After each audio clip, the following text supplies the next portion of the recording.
Doctor plus viewers அனைவருக்கும் வணக்கம். நான் உங்கள் doctor Rajalakshmi, Siddha physician.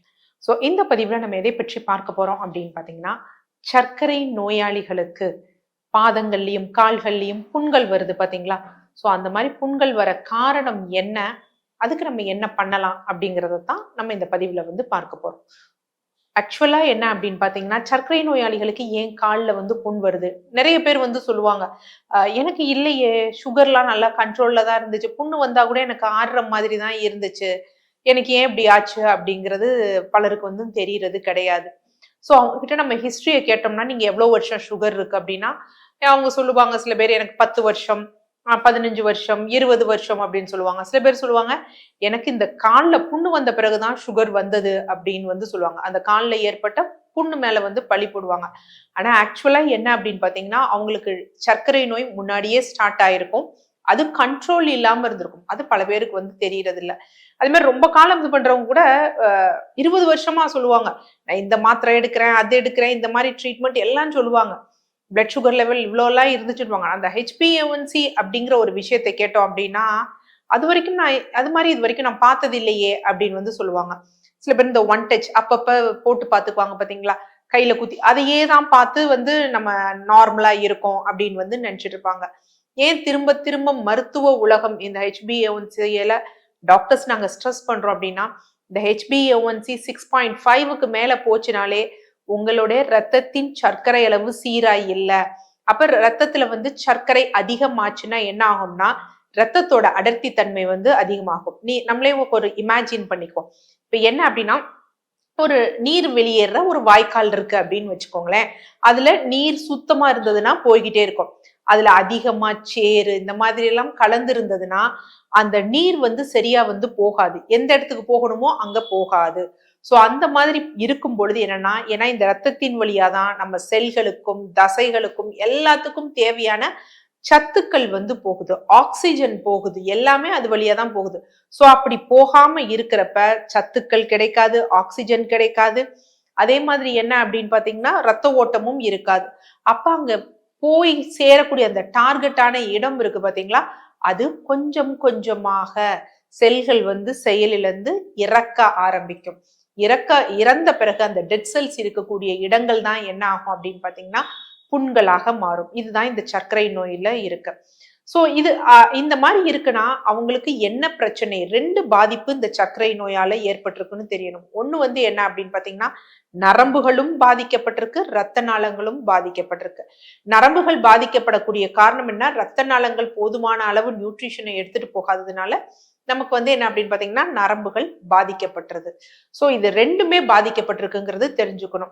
So இவங்களுக்கு என்னெல்லாம் இருந்திருக்கும் அப்படின்னு வந்து பாத்தீங்க அப்படின்னா, சில பேர் வந்து சொல்லுவாங்க, எனக்கு நடக்கிறப்ப வந்து பாதத்துல உணர்ச்சி இல்ல, எரிச்சல் வந்து இருக்கு, சில சமயம் ஊசி குத்துற மாதிரி இருக்கு, குறிப்பாக எனக்கு வந்து கால்ல ஆணி இருக்கு அப்படின்னு சில பேர் வந்து சொல்லுவாங்க. அது ஆணியா இருக்காது, கேலஸ் வந்து ஃபார்ம் ஆயிருக்கும். அதே மாதிரி அதாவது காய் காய்ச்சி போன மாதிரி அந்த டெட் செல்ஸ் வந்து இருக்கும்.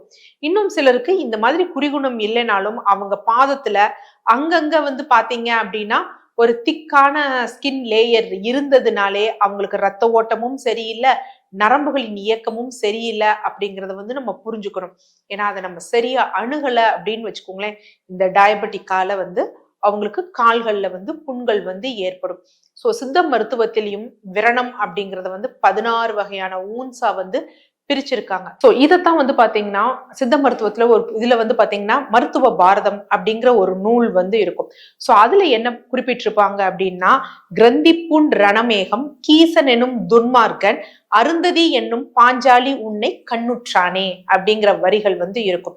ஆக்சுவலா இந்த நூலே வந்து ஒவ்வொரு நோயும் அதுக்குரிய மருந்து என்ன அப்படிங்கிறத வந்து நம்ம அந்த மகாபாரத கதைகள் இருக்கு பாத்தீங்களா, அதோட வந்து ஒப்பீடா வந்து சொல்லியிருப்பாங்க.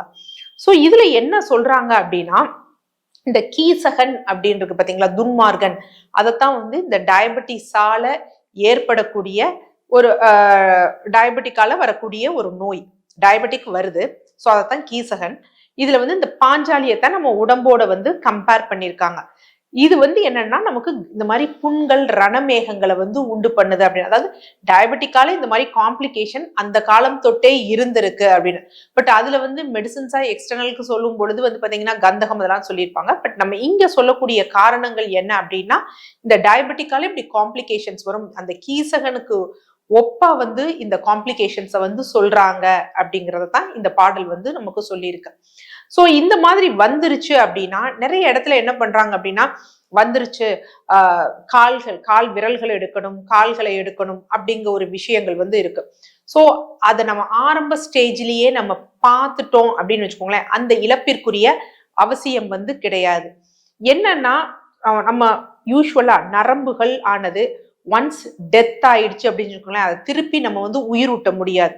ஸோ அப்ப இந்த நரம்புகள் இல்லை அப்படின்னு வச்சுக்கோங்களேன், அந்த பகுதி ரத்த ஓட்டம் இல்லாத பகுதி அழுகி போக ஆரம்பிக்கும். அதனாலதான் அதை ரிமூவ் பண்ணிட்டு எது வரைக்கும் ஆக்டிவா இருக்கோ அவங்க சர்ஜரி பண்ணும் பொழுது அது வந்து குணமாகும். ஆனா இது பண்ணவங்களும் சில பேருக்கு வந்து பாத்தீங்கன்னா திருப்பி வந்திருக்கும். அப்ப வந்து சொல்லுவாங்க நீ சர்ஜரி பண்ணா திருப்பி திருப்பி வருது, எடுத்துக்கிட்டே தான் இருக்கணும்னு. அங்க என்ன காரணம்னா ஒரு தடவை நம்ம தவறுகள் செஞ்சுட்டோம், ஆனா அடுத்து இனிமேல் தவறுகள் செய்யாம இரத்த ஓட்டம் சீராக இருக்கிறதுக்கும் நரம்புகள் சீராக செயல்படுவதற்கும் ரத்தத்தில் சர்க்கரை அளவை நம்ம சீரா வச்சுக்கிட்டோம் அப்படின்னா அப்படி திரும்ப திரும்ப திரும்ப ஏற்பட வேண்டிய அவசியம் இல்லை. சித்த மருத்துவத்துல என்ன அப்படின்னு பாத்தீங்கன்னா இந்த மாதிரியான டயபெட்டிக்கால ஏற்படக்கூடிய புண்களுக்கு மிக அற்புதமான மருந்துகள் இருக்கு. யூஸ்வலா இதுல வந்து என்னன்னா ரோபஸ்ட் கிரானுலேஷன் டிஷ்யூ அப்படின்னு வந்து சொல்லுவாங்க. அதாவது இந்த சர்க்கரை நோயில இந்த மாதிரி குழி புண்கள்லாம் விழும் பாத்தீங்களா, சித்த மருத்துவத்தை நம்ம உள்ள எடுத்துட்டு எக்ஸ்டர்னல் அப்ளிகேஷன்ஸ் போடும் பொழுது என்ன அப்படின்னு பாத்தீங்கன்னா அந்த திசுக்கள் வந்து அழகா வளர்றத வந்து நம்ம கண்கூடாவே வந்து பார்க்கலாம், எந்த பெரிய அறுவை சிகிச்சை எதுவும் கிடையாம. இப்ப என்ன அப்படின்னு பாத்தீங்கன்னா ஒரு முக்கியமான கீரை வந்து இருக்கு. சோ இந்த கீரையை வந்து என்ன சொல்லுவாங்க அப்படின்னா காணாம் வாழை அப்படின்னு சொல்லுவாங்க, காமிஃபெரா பெங்காலென்சிஸ் சொல்லுவாங்க. ஏன் இந்த இதுக்கு நான் பொட்டானிக்கல் நேம் சொல்றேன் அப்படின்னா காணாம் வாழை அப்படிங்கிறது எங்க சவுத் சைடு நாங்க ஊர் வழக்குகள்ல வந்து சொல்லக்கூடிய அந்த பெயர். ஏன்னா இது ஊருக்கு ஊர் வந்து இந்த கீரையோட பெயர் வந்து வித்தியாசப்படும். அதனாலதான் காமிஃபோரா பெங்காலென்சிஸ் சொல்றேன். ஏன்னா இன்னைக்கு நீங்க கூகுள் பண்ணி பாருங்க, பார்த்தீங்கன்னா அடைச்சி இந்த கீரை தானா அப்படின்னு நினைப்பீங்க. ஏன்னா வெறும் சாதனம் வயல்வெளிகள்ல வந்து வளர்ந்து கிடக்கும். ஏன் நம்ம சென்னையில கூட வந்து பாத்தீங்கன்னா குப்பை மேடுகள்ல எப்படி நம்ம அந்த மூக்கிரட்டை கீரை வந்து அனாமத்தா வளர்ந்து கிடக்குதோ அதே மாதிரி இதுவும் வளர்ந்து வந்து நிறைய கிடைக்கும். சோ இது வந்து ஒரு அற்புதமான ஒரு கீரை. இந்த கீரையை வந்து நம்ம இன்டர்னலாவும் எக்ஸ்டர்னலாவும் சாப்பிட்றப்ப டயபெட்டிக்கால ஏற்படக்கூடிய புண்கள் இருக்கு பாத்தீங்களா, அது ரெண்டுக்குமே இது ஒரு அற்புதமான மருந்தா வந்து இருக்கு. சோ ஃபர்ஸ்ட் இன்டர்னலா நம்ம எப்படி சாப்பிடலாம் அப்படின்னு பாக்குறோம். இன்டர்னலா இதை எடுத்து கஷாயம் வைக்கிறதோ அந்த மாதிரி எல்லாம் இல்லை. ஆக்சுவலா நம்முடைய சித்த மருத்துவ பகுதிகளில் இது தனியா ப்ரிப்பரேஷன் அப்படிங்கிறது எதுவுமே கிடையாது.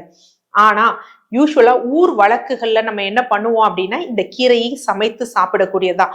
அதனால இதை பொடி பண்ணி சாப்பிடலாமா அப்படிங்கறதெல்லாம் இல்ல. நார்மலா இந்த கீரையை எடுத்துட்டு நம்ம இதை என்ன பொடியாது பண்ணி நம்ம கடைஞ்சு சாப்பிடலாம், இல்ல பொரியல் பண்ணி நார்மல் நம்ம உணவா வந்து சாப்பிடலாம்.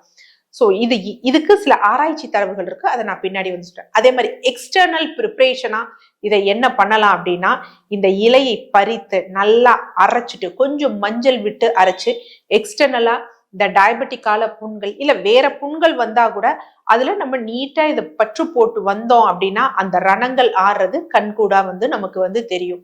சோ இதை பற்றி சில ஆராய்ச்சி தரவுகள் வந்து நடந்த பொழுது என்ன தெரியுதுன்னா ஃபர்ஸ்ட் இதுக்கு வந்து நல்ல ஒரு ஆன்டி டயபெட்டிக் ஆக்டிவிட்டி வந்து இருக்கு. இன்சுலின் குறிப்பாக டைப் 2 சர்க்கரை நோயாளிகள் இருக்காங்க பாத்தீங்களா, அவங்களுக்கு இன்சுலின் சென்சிட்டிவிட்டியை அதிகப்படுத்தக்கூடிய தன்மை எதற்கு இருக்கு அப்படின்னா இந்த காணாம் வாழை, அதான் நம்ம லோக்கல்ல சொல்றது. ஆக்சுவலா ஆராய்ச்சி தரவுகள்ல வந்து பேப்பர்ல எப்படி இருக்குன்னா இந்த காமிஃபோரா பெங்காலென்சிஸ் தான் இருக்கு. ஸோ அதுக்கு ஆன்டி டயபெட்டிக் ஆக்டிவிட்டி இருக்கு. அதே மாதிரி என்ன அப்படின்னா இன்சுலின் சென்சிட்டிவிட்டியை இன்க்ரீஸ் பண்ணக்கூடிய தன்மை வந்து இதுக்கு இருக்கு அப்படின்னு ஆராய்ச்சி தரவுகள்ல வந்து தெரியுது.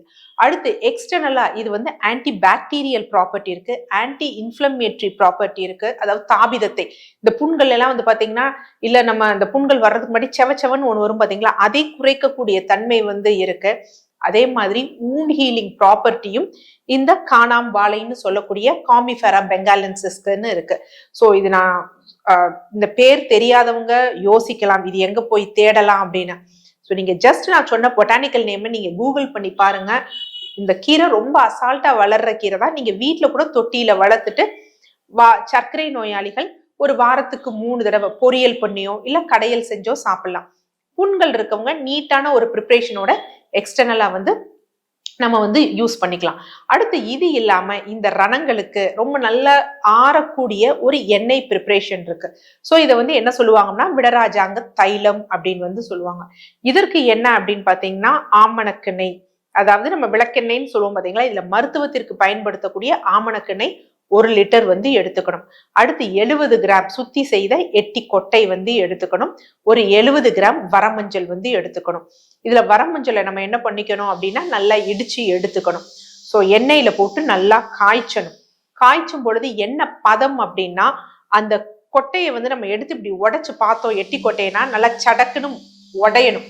ஸோ அந்த மாதிரி பதம் வந்துருச்சு அப்படின்னா ஓகேன்னு சொல்லி அந்த எண்ணெயை நீட்டா ஒரு கண்ணாடி பாட்டில்ல ஃபில்டர் பண்ணி வச்சுட்டு நம்ம அந்த ரணம் இருக்கிற இடத்துல போட்டுக்கிட்டே வந்தோம் அப்படின்னு வச்சுக்கோங்களேன், நல்லா ஆற ஆரம்பிக்கும். ஸோ அதனால சர்க்கரை நோய்க்கு நம்ம வந்து ஏற்படக்கூடிய புண்களுக்கு கால்களை இழக்கணுமோ இல்ல வேற ஏதாவது பண்ணணுமோ அப்படிங்கிற பயப்பட வேண்டிய அவசியம் இல்லை. ஆரம்ப காலகட்டத்திலேயே பார்த்துட்டோம்னா பிரச்சனை கிடையாது. குறிப்பாக இந்த கால் பெருவிரல் இருக்கு பாத்தீங்களா, பெருவிரல் அடிப்பகுதிகள்ல உங்களுக்கு வந்து ஒரு மதமதப்பு இருக்கு, ஸ்கின் திக்கா இருக்கு, இல்ல லைட்டா ஒரு குழி மாதிரி இருக்கு அப்படின்னாலே நம்ம தாமதிக்க கூடாது, இது வேற ஏதோன்னு நினைக்க கூடாது, இது டயபெட்டிக் அல்சர் தான் அப்படின்னு. நமக்கு ஒரு ரணம் ஏற்பட்டுச்சு சர்க்கரை நோயில, ஆனா எனக்கு ஆறிடுச்சு கொஞ்சம் காலதாமதம் ஆச்சுனாலும் நம்ம தெரிஞ்சுக்கணும் இங்க ரத்த ஓட்டம் இல்ல, நரம்புகளின் செயல் இழப்பு வந்து இருக்கு அப்படின்னு. அதை உரிய நேரத்துல நம்ம விழிச்சிட்டோம்னா என்னென்ன பெனிஃபிட் அப்படின்னா சர்க்கரை நோயில இருந்து நம்ம ரிவர்ஸ் பண்ணிடலாம். அதே மாதிரி என்ன அப்படின்னு பாத்தீங்கன்னா நம்ம உடல் உறுப்புகளையும் இழக்காமல் நம்ம பாதுகாத்துக்கலாம்.